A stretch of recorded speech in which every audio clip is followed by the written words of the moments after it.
তুমি কি করতেছ? হ্যাঁ, মানে দাঁড়িয়ে দাঁড়িয়ে কেউ দোল খায়? হ্যাঁ, হ। আচ্ছা, একটু দ্রুত গতিতে চলো তো দেখি কেমন লাগে তোমাকে। হ্যাঁ, রেডি, 1 2 3 দিবে। আচ্ছা, দেখা যাক।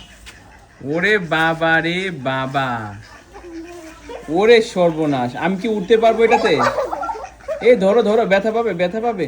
আচ্ছা আরাফ, তোমাকে যখন প্রচন্ড জোরে ধাক্কা দেওয়া হয়েছিল তখন তোমার কাছে কেমন লাগছিল? ভালো হ্যাঁ, ভালো। কিন্তু যখন তুমি এই যে পেছনে যে গাছটা ছিল ধাক্কা খেতে পারতা।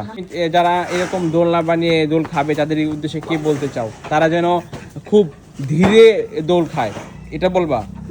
জোরে যেন না খায়, না? আচ্ছা, তোমার খেতে ভালোই লাগে না? আচ্ছা, আলিফকে সাথে নিবা একসাথে? আচ্ছা, কুলে কুলে আলিফ, তুমি কি যাবে কুলে আসো, আরাফের সাথে? কুলে আসো। মুট করে কেন নু? ও, আচ্ছা, মুখো বেশি ভারী? কত কেজি? কে নিয়ে এসেছে? ও, তোমার নানু নিয়ে দিয়েছে? ও, আচ্ছা। আলিফ, তুমি কি ধাক্কা দিচ্ছ? তুমি কি ধাক্কা দিচ্ছ? হ্যাঁ, ধাক্কা দাও না? আছে। ও, আচ্ছা আচ্ছা। সিফাত, তুমিও কি এরকম দোল খেয়েছিলে? এখন ফলো দেন, তারপর ফলো দিয়ে দেন। ফলো দিলেন, ফলো দিয়ে দেন।